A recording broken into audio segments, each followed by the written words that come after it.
Comedy മാസ്റ്റേഴ്സിന്റെ എല്ലാ പ്രേക്ഷകർക്കും happy republic day. അങ്ങനെ മറ്റൊരു റിപ്പബ്ലിക് ദിനം ദാ ഇവിടെ കോമഡി മാസ്റ്റേഴ്സിന്റെ വേദിയിൽ നമ്മൾ ആഘോഷിക്കാൻ പോവുകയാണ്. ശരിക്കും ആസ് എൻ ഇന്ത്യൻ നമ്മൾ എല്ലാവരും ഭയങ്കര പ്രൗഡാണ്. നമ്മളൊക്കെ നമ്മുടെ ഓരോ ഫുഡ് സ്റ്റെപ്സ് ശരിക്കും വെച്ചിട്ടുണ്ട് ഇവിടെ അല്ലെ, ആസ് എൻ ആർട്ടിസ്റ്റ് എന്നുള്ള രീതിയിൽ. റിപ്പബ്ലിക് ഡേ ആകുമ്പോഴത്തേക്കും നമ്മൾ ഏറ്റവും കൂടുതൽ ആലോചിക്കുന്ന ഒരു കാര്യം എന്താണെന്നറിയോ, ഓർക്കുന്ന ഒരു കാര്യം പട്ടാളക്കാരെയാണ് നമ്മൾ ഏറ്റവും കൂടുതൽ ഈ ഒരു അവസരത്തിൽ ഓർക്കുന്നത്. പോലീസ്, ഫയർഫോഴ്സ്, ഡിഫൻസ് അങ്ങനെയുള്ള ആ ഒരു ഡിപ്പാർട്ട്മെന്റ് ആയിരിക്കും നമ്മൾ ഏറ്റവും കൂടുതൽ റെസ്പെക്ട് ചെയ്യുന്നതും ഓർക്കുന്നതും. പക്ഷെ ഞാൻ ചിന്തിച്ചൊരു കാര്യം എന്താണെന്നറിയോ, നമ്മളെപ്പോഴും ഏതൊരു ദിവസം എവറി ഡേ അല്ല, നമ്മുടെ ഡേ ടു ഡേ ലൈഫിൽ ഏറ്റവും കൂടുതൽ നമ്മൾ ശ്രദ്ധിക്കുന്ന ഒരു കാര്യം ക്ലീൻ ആയിട്ടിരിക്കണം നമ്മുടെ വീട്. നമ്മൾ വേസ്റ്റ് ഒക്കെ എടുക്കുന്നു, അല്ലെങ്കിൽ അതെല്ലാം നമ്മൾ വീടിന്റെ പുറത്ത് കൊണ്ട് വെക്കുന്നു, നമ്മുടെ സറൗണ്ടിങ് നമ്മൾ വൃത്തിയാക്കുന്നു. അതിനപ്പുറം അതിന്റെ ഡ്യൂട്ടി ആരാണ്, അല്ലെങ്കിൽ അതെങ്ങനെയാണ് ക്ലീൻ ആക്കി വെക്കുന്നത്, ഇത് ആരെടുത്തോണ്ട് പോകുന്നു ഒന്നും നമ്മൾ ആലോചിക്കാറില്ല. മഴയാണെങ്കിലും വെയിലാണെങ്കിലും ഹർത്താലാണെങ്കിലും അല്ലെങ്കിൽ എന്ത് സിറ്റുവേഷനിലാണെങ്കിലും നമ്മളത് ലീസ്റ്റ് ബോധേഡ് ആണ്. ഒരുപക്ഷെ അവരെ ആൾക്കാരെ കാണുന്ന കൂടി ഉണ്ടാവില്ലായിരിക്കും. അവര് നമ്മൾ എഴുന്നേൽക്കുന്നതിനെക്കാട്ടിലും മുമ്പ് വന്ന് നമ്മൾ വൃത്തിയായിട്ട് ഇരിക്കണം എന്നുള്ളൊരു മനസ്സുള്ളതുകൊണ്ട് നമ്മുടെ ഹെൽത്ത് അടിപൊളിയായിട്ട് ഇരിക്കണം എന്ന് വിചാരിക്കുന്ന ആൾക്കാരായിരിക്കും ആ ഒരു പറ്റം ആൾക്കാർ. അങ്ങനത്തെ ആൾക്കാരെയല്ലോ നമ്മൾ ഈ അവസരത്തിൽ ചേർത്ത് പിടിക്കേണ്ടത്. ശരിക്കും പറഞ്ഞാൽ നമ്മൾ ആരോഗ്യത്തോടെ ഇപ്പൊ നിൽക്കുന്നുണ്ടെങ്കിൽ നമ്മൾ ഡോക്ടേഴ്സിനെ ഒക്കെ പറയെങ്കിലും അതിന്റെ ഏറ്റവും വലിയൊരു പങ്കെന്ന് പറയുന്നത് ക്ലെൻലിനെസ് കീപ്പ് ചെയ്യുന്ന അങ്ങനത്തെ ഡിപ്പാർട്ട്മെന്റിലെ ഓരോ ചേച്ചിമാരെയും ചേട്ടന്മാരെയാണ് നമ്മൾ ഈ അവസരത്തിൽ ഓർക്കേണ്ടതെന്നാണ് എന്റെ ഒരു വിശ്വാസം. അത് യോജിക്കുന്നുണ്ടെങ്കിൽ പലരും അവരെ മറന്നു പോകും. നമ്മളെല്ലാം ആഘോഷിക്കും, നമ്മൾ അവരെ മറന്നു പോകും. പലപ്പോഴും ചേർത്ത് നിർത്തില്ല നമ്മൾ അവരെ, അതാണ് സത്യം. അപ്പൊ ഇന്ന് നമ്മളോടൊപ്പം ജോയിൻ ചെയ്യുന്നതെന്ന് പറയുന്നത് Kochi municipal corporation sanitation workers ആണ്. പക്ഷെ ഇതിന് ഞങ്ങൾക്ക് ഇഷ്ടം എന്നാന്നറിയോ, ഞങ്ങളുടെ ചേച്ചിമാരും ചേട്ടന്മാരെന്നും പറയുന്ന കേട്ടോ. അതാണ് പറയുമ്പോൾ നമുക്ക് അത് കുറച്ചും കൂടെ അടുപ്പം തോന്നിക്കുന്നുണ്ട്. നിങ്ങൾ ചെയ്യുന്നത് ശരിക്കും പറഞ്ഞാൽ വളരെ വലിയൊരു കാര്യം തന്നെയാണ്. മറ്റാരും ചെയ്യാത്ത ഞാൻ ഉദ്ദേശിക്കുന്നത്, നമ്മളിപ്പോൾ നമ്മുടെ കാര്യം മാത്രം സെൽഫിഷ് ആയിട്ട് നിൽക്കുന്ന ഒരു ടീമാണ്. ഇത് അതിനപ്പുറം നമ്മൾ ചിന്തിച്ചിട്ടില്ല. കാരണം നിങ്ങൾ എപ്പോഴും ഞങ്ങളുടെ ലൈഫിൽ ഭാഗമായി ഞങ്ങൾ എപ്പോഴും വൃത്തിയായിട്ട് ഇരിക്കണം എന്നുള്ളൊരു മനസ്സുകൊണ്ട് മുന്നോട്ട് വരുന്നതുകൊണ്ടാണ് അങ്ങനെ സംഭവിക്കുന്നതുകൊണ്ട് ഒരുപാട് നന്ദി. ഈ ഒരു അവസരത്തിൽ നിങ്ങളാണ് ഏറ്റവും ഡിസേർവിംഗ് ആയിട്ടുള്ള അല്ലേ, ഇവർ അതിഥികളായിട്ട് ഇവിടെ വരാനിരിക്കുന്ന ഏറ്റവും ആപ്റ്റ് ആയിട്ടുള്ള ആൾക്കാരാണ് എനിക്ക് അറിയുന്നുണ്ട്. സത്യത്തില് ഇവരെങ്ങാനും ഒരു ദിവസം പണി മുടക്കി കഴിഞ്ഞാൽ അപ്പോഴായിരിക്കും ഒരു പക്ഷേ എല്ലാവരും ഓർക്കുന്നത് ഇങ്ങനെ ഒരു ഡിപ്പാർട്ട്മെന്റ് ഇവിടെ ഉണ്ട്, അതുകൊണ്ടാണ് ഇത്രയും ക്ലീൻ ആയി ഇവിടെ കിടക്കുന്നുള്ളത്. ഇവര് പണി മുടക്കാറില്ല. ഇല്ല. അത് മാത്രല്ല, ഞാനാണെങ്കിൽ ഇപ്പം എന്റെ വീട്ടിൽ ഞാൻ ജോലി ചെയ്യുന്ന ആളാണ്. എല്ലാം കുക്ക് ചെയ്യാറുണ്ട്, ക്ലീനിങ് ഒക്കെ ചെയ്യാറുണ്ട്. നമ്മൾ ഒരു ദിവസം രാവിലെ എഴുന്നേൽക്കുമ്പോൾ നമ്മുടെ തലേ ദിവസത്തെ വേസ്റ്റ് നമ്മുടെ കിച്ചണിലുണ്ടെങ്കിൽ രാവിലെ എഴുന്നേൽക്കുമ്പോൾ നമ്മൾ ഭയങ്കര മൂഡ് ഓഫ് ആവും. അന്നത്തെ ആ ഒരു ദിവസം നമുക്ക് പോകും. ആ വേസ്റ്റ്, ആ ക്ലീൻ ചെയ്യാനുള്ള പാത്രങ്ങളായാലും ഫുഡ് വേസ്റ്റ് ആയാലും കണ്ടെഴുന്നേൽക്കുമ്പോൾ ഭയങ്കര ബുദ്ധിമുട്ടാണ്. പക്ഷെ ഈ ചേച്ചിമാരായാലും ചേട്ടന്മാരായാലും ഒക്കെ അവരുടെ വീട്ടിലെ പണികളും കഴിഞ്ഞ് അവിടുത്തെ വേസ്റ്റും കളഞ്ഞ് വീണ്ടും അവരുടെ ആ ഒരു ദിവസം കംപ്ലീറ്റ്ലി നമുക്ക് വേണ്ടി, നമ്മുടെ സാറ്റിസ്ഫാക്ഷന് വേണ്ടി വർക്ക് ചെയ്യുന്നവരാണ്. അത് ഭയങ്കര വലിയൊരു കാര്യമാണ്. അതുപോലെ തന്നെയാണ് എനിക്ക് ഇവരെ കാണുമ്പോ ഭയങ്കര ഒരു നോസ്റ്റാൾജിക് ഫീലിംഗ് ആണ്. ഞാൻ ഒരു സിനിമ ഇവരുടെ ക്യാരക്ടർ വെച്ച് പെൺപട്ടണം ചെയ്തിട്ടുണ്ട്. നമ്മൾ 4 പേരാണ് അതിൽ അഭിനയിച്ചത്. KPAC ആന്റി, ലളിത ആന്റി, രേവതി ചേച്ചി, ഞാൻ, പിന്നെ വിഷ്ണുപ്രിയ.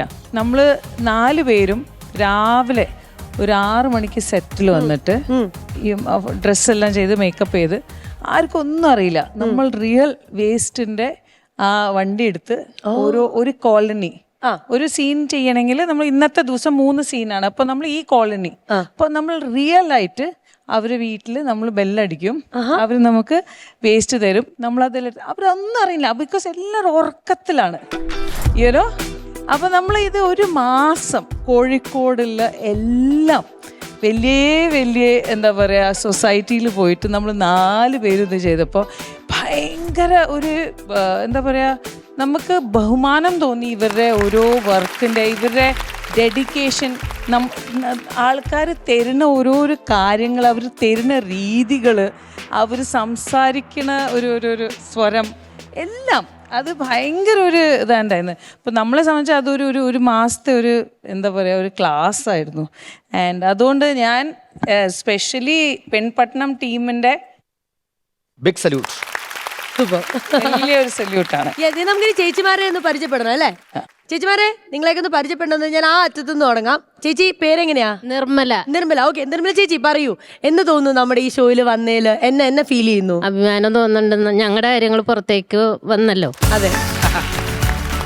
അല്ല, ഇപ്പൊ ചേച്ചി പറഞ്ഞ പോലെ വേസ്റ്റ് എടുക്കാൻ പോകുമ്പോൾ ഓരോരുത്തരുടെ അല്ലെങ്കിൽ ഈ പറയുന്ന പോലെ ഫ്ലാറ്റ്സിലൊക്കെ പോകുമ്പോഴത്തേക്ക് അവരുടെ ഒരു ബിഹേവിയർ കാര്യങ്ങളിലൊക്കെ പറ്റി പറയാറുണ്ട്. അങ്ങനത്തെ ശരിക്കും പറഞ്ഞാൽ മോശമായ അനുഭവങ്ങൾ നിങ്ങൾക്ക് നേരിടേണ്ടി വന്നിട്ടുണ്ടോ? മോശമായ അനുഭവങ്ങൾ എന്ന് പറഞ്ഞാൽ ഞങ്ങൾ ഇപ്പൊ അടിക്കാനാണ് പെണ്ണുങ്ങൾ പോണത് കൂടുതലും. അപ്പൊ അടിക്കാൻ നമ്മ യൂണിഫോം ഇട്ട് പോകുമ്പോഴത്തേക്കും മറ്റുള്ളവര് ചിലപ്പോ മൂക്കുകുത്തി പോണ ഒരു അവസ്ഥ ഉണ്ടാകാറുണ്ട്. കറക്റ്റാണ്. അതേപോലെ നമ്മ വേസ്റ്റ് എടുക്കാൻ പോകുമ്പോ അവര് വേസ്റ്റ് വേഗം തരും, നമ്മ അത് കൊണ്ടുപോകും. അപ്പൊ അവർക്ക് ആ ബുദ്ധിമുട്ട് അവര് കാണിക്കാറില്ല. നമ്മ യൂണിഫോം ഇട്ട് കഴിയുമ്പോ ആളുകൾ അങ്ങനത്തെ ഒരു ഇതിലാണ് നമ്മളെ കാണുന്നത്. ചേട്ടന്മാരെയും കൂടെ ഒന്ന് പരിചയപ്പെട്ടോട്ടെ. ചേട്ടന്മാര് ഇതേ ഡിപ്പാർട്ട്മെന്റിലാണെന്ന് മനസ്സിലായി. നിങ്ങൾ ഏത് ഡിപ്പാർട്ട്മെന്റ്? സ്വീപ്പിംഗ് അങ്ങനെ? എൻ്റെ പേര് ജോഷി. ഞാൻ കോർപ്പറേഷനിൽ ലോറിയിൽ വേസ്റ്റ് കയറ്റുന്ന ജോലിയാണ് ചെയ്യുന്നത്. ഓക്കെ. അതുപോലെ നമ്മുടെ ലോറി വേസ്റ്റ് ഒന്നും വണ്ടിയിൽ ഇല്ലെങ്കിൽ തന്നെയും ലോറിയുടെ ഫ്രണ്ടിൽ കൊച്ചി കോർപ്പറേഷൻ എന്നൊരു ബോർഡ് ഉണ്ടാവും. അത് കാണുമ്പോൾ 1 കിലോമീറ്റർ ദൂരെ വെച്ച് തന്നെ ആളുകൾ മൂക്ക് കൊത്തിക്കൊണ്ട് പോകുന്ന അവസ്ഥ ഞങ്ങൾക്ക് ഒരുപാട് വിഷമം തോന്നാറുണ്ട്. വേസ്റ്റ് എടുക്കാൻ പോയ സമയത്ത് എന്തെങ്കിലും മറക്കാനാവാത്ത അനുഭവം നിങ്ങൾക്ക് ആർക്കെങ്കിലും ഒന്ന് ഉണ്ടോ? ഷെയർ ചെയ്യാൻ പറ്റുമോ? എൻ്റെ പേര് ശ്രീകുമാർ എന്നാണ്. ഞാനിവിടെ വൈറ്റിലയിലാണ് വർക്ക് ചെയ്യണത്. പിന്നെ നമ്മൾ ഇപ്പോൾ പണിക്ക് ഇറങ്ങിക്കഴിഞ്ഞ് കഴിഞ്ഞാൽ നമുക്കൊന്ന് ഭക്ഷണം കഴിക്കണമെങ്കിൽ അല്ലെങ്കിൽ വെള്ളം കുടിക്കണമെങ്കിൽ അതൊന്നും നടക്കില്ല. നമുക്കൊരു ഹോട്ടലിലേക്കൊന്നും കയറി ചെല്ലാൻ പറ്റില്ല. നമ്മൾ മണം അങ്ങനെയുള്ള സംഭവങ്ങളെ കൊണ്ട് ആൾക്കാരൊക്കെ നമ്മളങ്ങനെ അധികം അടുപ്പിക്കില്ല. പിന്നെ നമുക്ക് ഇത്തിരി വെള്ളം കുടിക്കാൻ ദാഹിച്ചാൽ പോലും നമ്മൾ ആരോടെങ്കിലും വെള്ളം ചോദിച്ചു കഴിഞ്ഞാൽ അവർ നമുക്ക് സെപ്പറേറ്റ് ആയിട്ട് ഒരു കുപ്പിയിലോ അല്ലെങ്കിൽ വേറൊരു പാത്രത്തിലേ തരുള്ളൂ. നമ്മൾ തിരിച്ചു കൊടുക്കുകയാണെങ്കിൽ പോലും അവർ പറയും വേണ്ട, അത് കളഞ്ഞേക്കാൻ പറയും. അങ്ങനെയുള്ള അവസ്ഥകളൊക്കെ ഒരുപാട് ഉണ്ടായിട്ടുണ്ട്. വേസ്റ്റ് എടുക്കുന്ന സമയത്ത് കാണാൻ പാടില്ലാത്ത അങ്ങനത്തെ എന്തെങ്കിലുമൊക്കെ കണ്ട അനുഭവങ്ങളുണ്ടോ ആർക്കെങ്കിലും? ഒരു 10-20 വർഷങ്ങൾക്ക് മുമ്പ് ഞങ്ങൾ ഇതേപോലെ വേസ്റ്റ് എടുത്തുകൊണ്ടിരിക്കുന്ന സമയത്ത് എന്താ അതിനെ പറയാ, ഇപ്പോൾ പ്രായം ആകാതെ പ്രസവിച്ച ഇത് ഞങ്ങൾക്ക് കിട്ടിയിട്ടുണ്ട്. ഈ വേസ്റ്റ് കുറ്റിയിൽ നിന്ന് മാസം തികയാതെ പ്രസവിക്കുമെന്ന് പറയുമല്ലോ, അതിനെ ഉപേക്ഷിച്ച് ഇങ്ങനെ ഒരു പ്ലാസ്റ്റിക് കവറിനകത്താക്കി വെച്ചിട്ട് അതൊക്കെ കിട്ടിയിട്ടുണ്ട് അതിനകത്തുനിന്ന്. ഞാനൊരു കാര്യം കൂടെ ചോദിച്ചോട്ടെ. നമ്മുടെ ഈ വണ്ടി ക്ലീൻ ചെയ്യാൻ വരുന്ന വണ്ടിയില്ലേ, പലതവണ ഞാൻ കണ്ടിട്ടുണ്ട് ആ വണ്ടി ഓടിക്കുന്ന ആൾക്കാരെ ആ വണ്ടിക്കുള്ളിൽ വേസ്റ്റ് ഇരിക്കുമ്പോൾ തന്നെ കയറി നിന്ന് ചേച്ചിമാർ വേസ്റ്റ് എടുക്കുന്നതും അത് നിങ്ങൾക്കത് എങ്ങനെ സാധിക്കണു? എനിക്കത് ഞാൻ ഭയങ്കര ബഹുമാനത്തോടെ ചോദിക്കുന്നതാണ്. അത്രയും വലിയൊരു മനസ്സ് നിങ്ങൾക്ക് എങ്ങനെ ഉണ്ടാവുന്നു എന്നുള്ളത്. അത് നമ്മുടെ ഡ്യൂട്ടിയാണല്ലോ. അപ്പോൾ നമ്മളെല്ലാം മറന്ന് നമ്മളങ്ങ് ചെയ്യുവാണ്. അതിലവിടെ നമുക്ക് അറപ്പോ വിടുപ്പോ ഒന്നും നമുക്ക് വരുന്നില്ല. അവിടെ നമ്മളത് ചെയ്യുവാണ്. നമ്മൾ സന്മനസ്സോടുകൂടി നല്ല സന്തോഷത്തോടു കൂടിയാണ് നമ്മളത് ചെയ്യുന്നത്. ശരിക്കും പറഞ്ഞാൽ ഇത് ഞങ്ങൾക്ക് ഒരു പാഠം പോലെയാണ് ഇവിടെ നിൽക്കുമ്പോൾ. ഞാൻ ജസ്റ്റ് ഈ അവസരത്തിൽ ഒന്ന് മെൻഷൻ ചെയ്യാൻ, അതായത് നമ്മുടെ വേസ്റ്റ് എന്ന് പറയുന്നത് നമ്മുടെ ഉത്തരവാദിത്തം പോലെ തന്നെയാണ് അത് ക്ലീൻ ആക്കി അവർക്കും കൂടെ കൊടുക്കാന്നല്ല, പക്ക ക്ലീൻ ആക്കാന്നല്ല. ഈ സാധാരണ ഇപ്പം ഈ ഫുഡിൻ്റെ ഒക്കെ സാധാരണ ഒരു മിനിറ്റ് ഈ ഫോയിൽ പേപ്പറിൽ തന്നെ ചിലപ്പോൾ ഇട്ടിട്ട് അങ്ങനെ വെക്കും.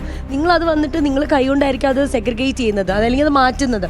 സോ ദയവ് ചെയ്ത് നിങ്ങൾ ചെയ്യേണ്ടത് എന്താണെന്ന് വെച്ചാൽ ഫുഡ് വേസ്റ്റ് വേറെ ആക്കുക, പ്ലാസ്റ്റിക് ഇടേണ്ട അടുത്ത് പ്ലാസ്റ്റിക് മാത്രം ഇടുക. അതിലിപ്പം ഈ പറയുന്ന പോലെ എന്തെങ്കിലും ഗ്രീസിയോ കാര്യങ്ങളോ ഉണ്ടെങ്കിൽ എൻ്റെ അമ്മ എന്നെ പഠിപ്പിച്ചൊരു കാര്യമാണ്, അത് വാഷ് ചെയ്യാം. സംഭവം ഇവരുടെ ജോലിയാണിതെന്നുള്ള അറിയാം, പക്ഷെ ഇവരുടെ ജോലി കുറച്ചും കൂടെ എളുപ്പമാക്കാന്നുള്ളത് നമ്മുടെ ഉത്തരവാദിത്തമാണ്.